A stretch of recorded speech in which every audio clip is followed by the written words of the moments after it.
Olá, queridos irmãos e irmãs, amigos, como é bom poder compartilhar a palavra com cada um de vocês. Estamos vivendo tempos tão diferentes, tempos tão especiais até. Famílias reunidas em casa, quase se cansando disso, mas é um tempo também de experimentarmos a presença de Deus de uma forma nova, de uma forma especial. E temos visto isso nas conversas de WhatsApp, nos grupos pequenos, e também nos nossos cultos de domingo. Domingo passado foi o primeiro, agora domingo o segundo. E é muito bom poder compartilhar a palavra também para reflexão. E hoje, então, é dia de refletir na palavra de Deus. Também tempo de louvor, de muita oração, mas estarmos juntos na palavra. E claro, não poderia deixar de falar sobre o momento que estamos vivenciando, essa pandemia, e o que isso tem a ver conosco. Eu quero lembrar um texto de Lucas capítulo 21, versículos 9 a 11, que diz o seguinte: quando ouvirem falar de guerras e rebeliões, não tenham medo. É necessário que primeiro aconteçam essas coisas, mas o fim não virá imediatamente. Então lhes disse: nação se levantará contra nação e reino contra reino. Haverá grandes terremotos, fomes e pestes em vários lugares, e acontecimentos terríveis e grandes sinais provenientes do céu. Senhor nosso Deus, nós pedimos que Tu nos conduzas nesse tempo de reflexão da palavra, que Tu possas tocar em cada vida, em cada coração, trazendo aquilo que nós precisamos, alento, conforto, mas também desafio. Esteja conosco nessa reflexão, em nome de Jesus. Amém. Então é isso, queridos. Jesus já falou sobre coisas que iriam acontecer no final dos tempos, e entre elas, diz ali o versículo 11, pestes em vários lugares. E estamos vivendo, então, uma pandemia, que é peste no mundo inteiro, doença no mundo inteiro. Como entender o que estamos vivendo? Na Idade Média, só se pensava em castigo de Deus nesse momento. Mas existem algumas possibilidades, e eu gostaria de refletir com vocês sobre elas e então ver como isso nos afeta e que atitudes nós devemos ter diante disso. Em primeiro lugar, pestes, pandemias, doenças assim são consequência da queda do homem quando pecou lá no Jardim do Éden, em Gênesis capítulo 3. E o homem pecou e Deus disse: maldita é a terra, Gênesis 3:17. O pecado quebrou a harmonia que havia não só na relação entre Deus e o ser humano, mas a harmonia que havia na própria natureza, na criação. E a natureza entrou em confusão. Por causa do pecado, falta agora esse equilíbrio no sistema todo. Ainda a natureza é mantida por Deus, mas é claro que ela carrega consigo as consequências do pecado cometido naquele dia lá no Jardim do Éden. A própria lei da física atesta que o universo caminha para o caos ou para a sua própria extinção. Claro que isso, a longo prazo, não esperamos isso para tão logo. E também o apóstolo Paulo, ele fala sobre a agonia da criação em Romanos capítulo 8, 19 a 22, em que ele diz o seguinte, Romanos 8, de 19 a 22. A natureza criada aguarda com grande expectativa que os filhos de Deus sejam revelados, pois ela foi submetida à inutilidade, não pela sua própria escolha, mas por causa da vontade daquele que a sujeitou, na esperança de que a própria natureza criada será libertada da escravidão, da decadência em que se encontra, recebendo a gloriosa liberdade dos filhos de Deus. Sabemos que toda a natureza criada geme até agora, como em dores de parto. Então é isso que a gente pode perceber na natureza. A natureza gemendo também através de uma pandemia como essa. Portanto, sempre houve, após a queda do homem no pecado, e sempre haverá até a volta de Jesus, cataclismas, calamidades, epidemias, pestes, que assolarão a natureza criada por Deus. Então, são consequências do pecado cometido lá no Jardim do Éden. E nesse caso, particularmente, o que estamos vivenciando hoje é isso aí. Morcegos infectados contaminam pequenos mamíferos lá num cantão da China. Eles são manuseados sem cuidado, as pessoas se alimentam deles e está feito o cenário terrível que nós estamos vivenciando. Consequência do pecado do homem. Então, em primeiro lugar, pandemias e outros sinais podem ser consequência da queda do homem no pecado no Jardim do Éden. Em segundo lugar, podemos ver na palavra de Deus que Deus é um Deus justo e nós vivemos o tempo da graça, mas mesmo assim Ele pode agir e tratar o ser humano. Hebreus 12:6 diz: pois o Senhor disciplina a quem ama e castiga todo aquele que aceita como filho. Aqui temos o castigo, mais exatamente a disciplina, o tratamento de um Deus justo que se volta contra o erro, contra o pecado. Mas aqui o castigo e a disciplina em Hebreus 12 refere-se aos filhos de Deus, aqueles que Deus ama. Por isso devemos tomar muito cuidado quando entendemos uma pandemia como essas, como castigo de Deus, porque por que Deus trataria com seus filhos, tendo que tratar com toda a humanidade? E aí temos que tomar muito cuidado com textos que são usados nesses momentos, extraídos muitas vezes do seu contexto, e temos que ter o cuidado de interpretar isso corretamente. Por exemplo, foi compartilhado o texto de Isaías 26, 20 e 21, que diz: vá, meu povo, entre em seus quartos, tranque as portas, esconda-se por um momento, até que tenha passado a ira dele. Vejam, o Senhor está saindo da sua habitação para castigar os moradores da terra por suas iniquidades. A terra mostrará o sangue derramado sobre ela, não mais encobrirá seus mortos. Essa passagem de Isaías precisa ser interpretada corretamente. Algumas perguntas precisam ser feitas. Quem é o autor humano que Deus usou para produzir esse texto? Quando esse texto foi escrito? E para quem ele foi escrito? São perguntas que precisam ser respondidas antes de nós aplicarmos esse texto para dias nossos de hoje. No caso, Isaías profetiza no seu tempo de vida em Judá, no reino de Judá, e que seria em breve atacado e tomado pela Babilônia, e foi o que aconteceu. Mas Isaías declara que mesmo Judá sendo castigado por Deus, a Babilônia, que foi usada por Deus, também sofrerá o castigo. Por isso, diz ali que vai haver esse juízo todo. E em Isaías 13, 19, diz: Babilônia, a joia dos reinos, o esplendor do orgulho dos babilônios, será destruída por Deus à semelhança de Sodoma e Gomorra. E isso se cumpriu. A Babilônia foi destruída. E capítulo 27, versículo 1, fala naquele dia. E também em Isaías 24, 21, menciona também essa expressão naquele dia. E quando o texto bíblico usa essa palavra, essa expressão naquele dia, no dia, está se referindo a um dia muito específico, que é o dia do Senhor, o dia da volta do Senhor, o dia em que Jesus virá, mas agora como juiz de mortos e de vivos. Então, tanto o Velho Testamento como o Novo Testamento apontam para o castigo de Deus, mas, em geral, apontam para o castigo final naquele dia, no dia de prestação de contas diante do juiz que está sobre todas as coisas. Também em Judas, a carta de Judas, no Novo Testamento, menciona o castigo de Sodoma e Gomorra, versículo 7, mas aplica essa ideia de castigo aos anjos caídos, do versículo 6, que estão presos, aguardando castigo eterno. E assim também aqueles que enganam e vivem em devassidão, diz o texto de Judas, são estrelas errantes para as quais estão reservadas para sempre as mais densas trevas, versículo 13. Então vemos que o Novo Testamento aponta preferencialmente ou majoritariamente para o castigo eterno e não necessariamente para o castigo já aqui, agora, logo. Então, em terceiro lugar, nós vemos que o mal, a calamidade, uma pandemia, uma peste, pode ser a ação de Satanás. Diz o texto em Jó 2,7: Saiu, pois, Satanás da presença do Senhor e afligiu Jó com feridas terríveis, da sola dos pés ao alto da cabeça. Deus permitiu que Satanás assolasse a vida de Jó.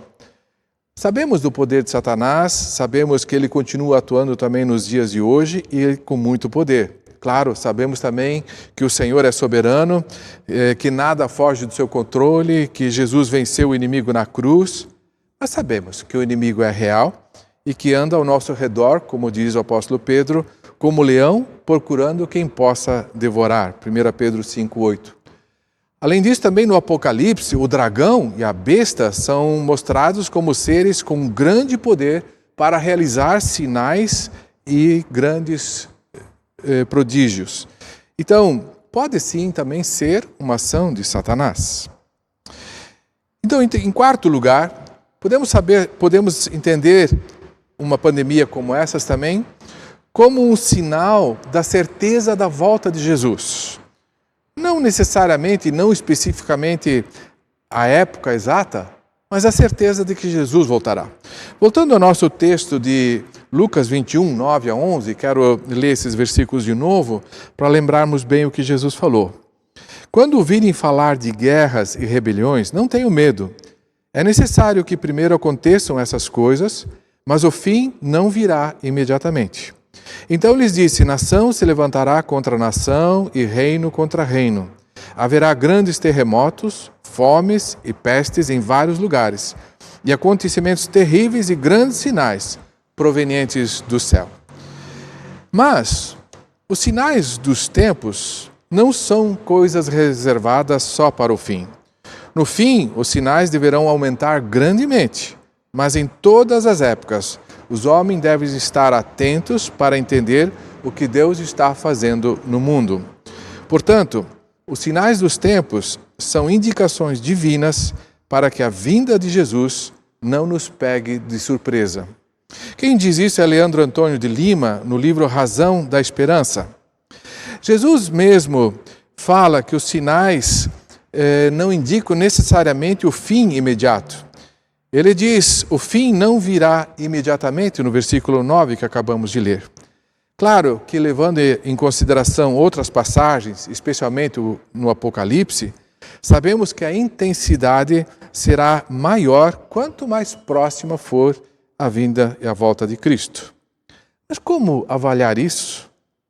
Quem está passando pela calamidade em geral a percebe como a pior de todas. E no nosso caso, nunca passamos por um isolamento desses por causa de uma pandemia.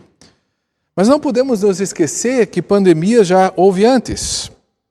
A gripe de 1918, também chamada de gripe espanhola, foi uma pandemia do vírus influenza que se espalhou por quase toda a parte do mundo, tendo contaminado mais de 500 milhões de pessoas, quase 27% da população mundial na época, e fazendo entre 17 e 50 milhões de vítimas fatais, alguns falam até em 100 milhões. Ou seja, uma pandemia das mais letais de toda a história.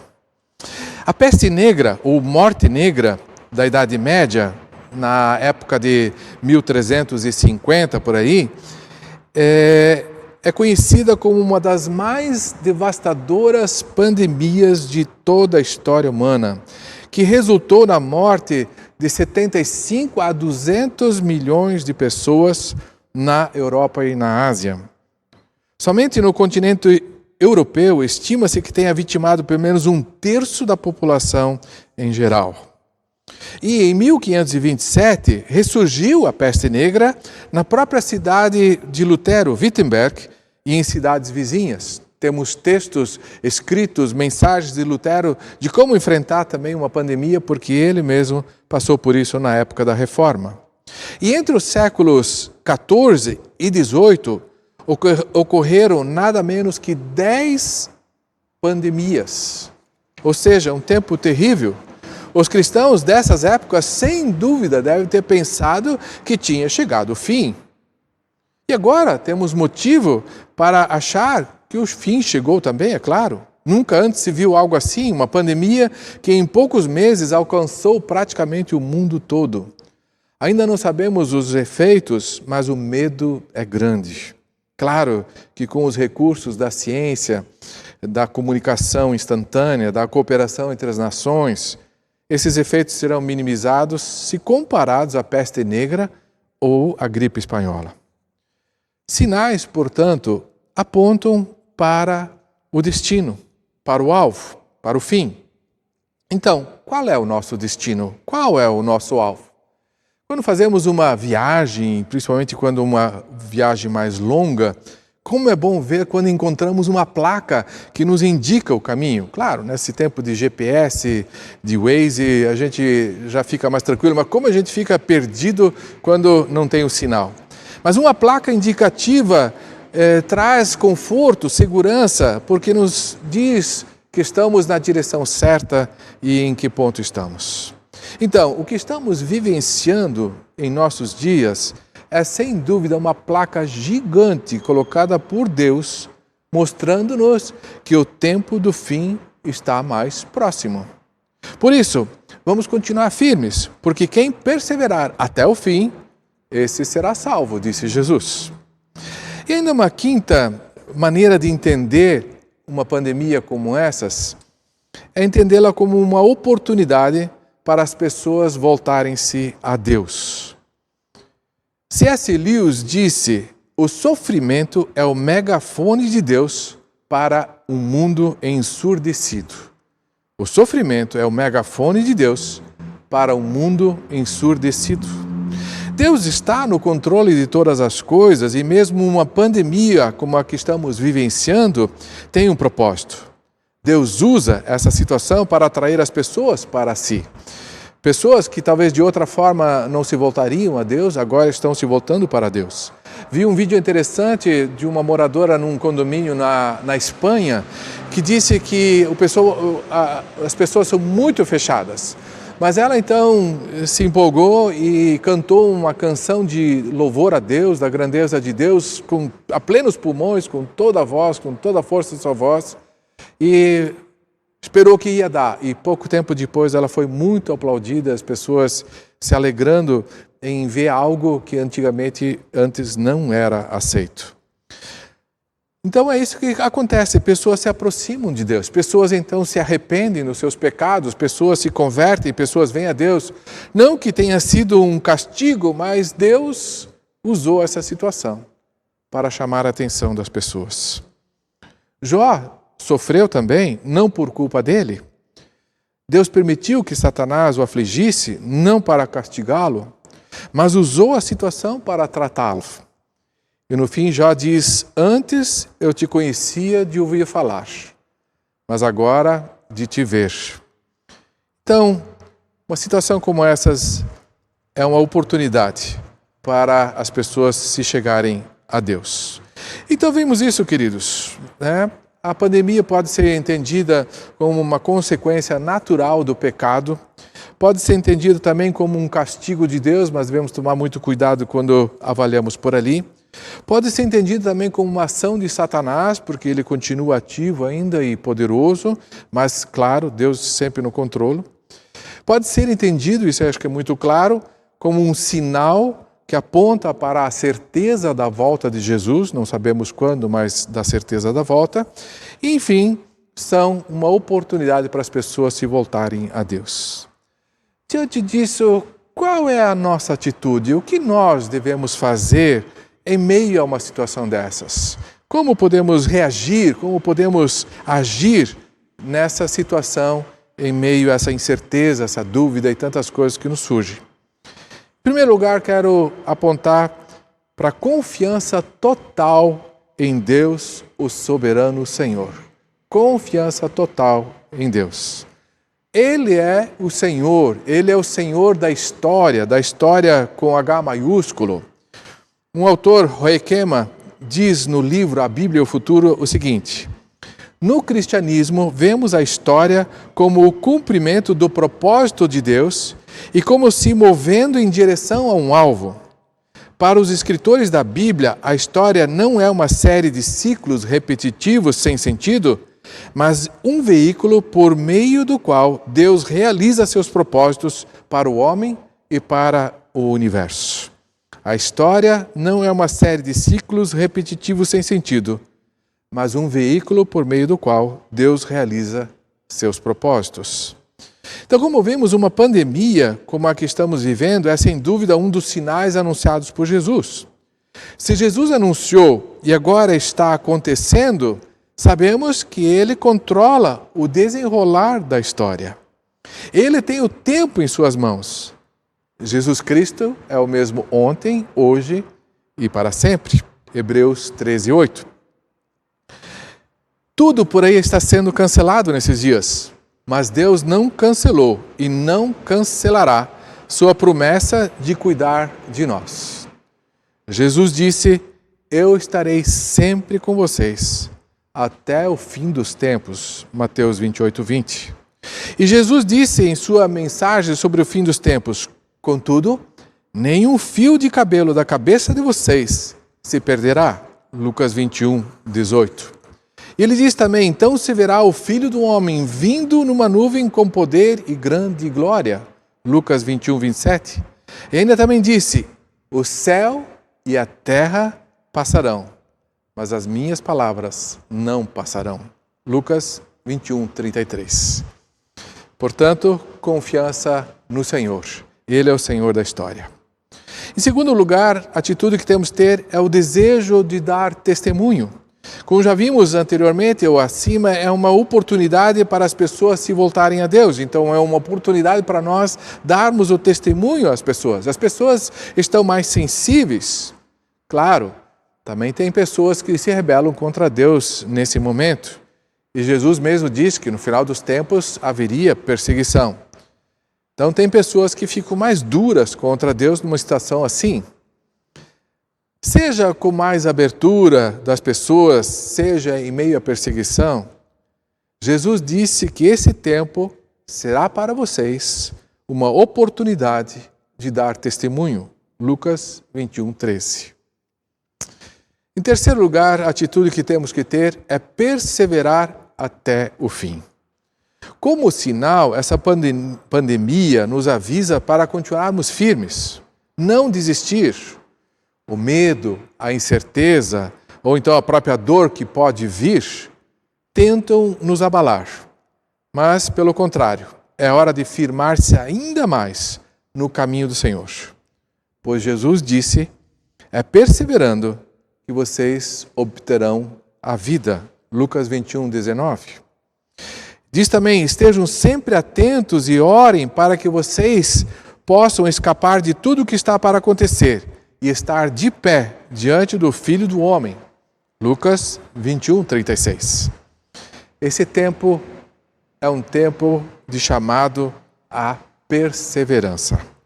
Se tinha alguém meio em dúvida, meio cambaleando, é um chamado para pegar firme de novo. Se você não está levando a sua vida cristã com dedicação, com santidade, com consagração, com entrega, aceite esse tempo como um sinal de Deus para você pegar firme e perseverar na sua caminhada de fé. E ainda uma quarta atitude que temos que ter em nós, em meio a tudo isso, é a expectativa da volta do Senhor. Jesus deixou claro que, como sinais, eles deveriam despertar em nós o ânimo e, por que não, a alegria pela volta de Jesus. É hora de levantar a cabeça, olhar para cima, reacender a esperança, expectativa na volta do Senhor. Ele disse: quando começarem a acontecer essas coisas, levantem-se e ergam a cabeça, porque estará próxima a redenção de vocês. Lucas 21:28. Disse mais: assim também, quando virem essas coisas acontecendo, saibam que o reino de Deus está próximo. Lucas 21:31. E no Apocalipse lemos: eu, Jesus, enviei o meu anjo para dar a vocês este testemunho concernente às igrejas. Eu sou a raiz, o descendente de Davi e a resplandecente estrela da manhã. O Espírito e a noiva dizem: vem. E todo aquele que ouvir, diga: vem.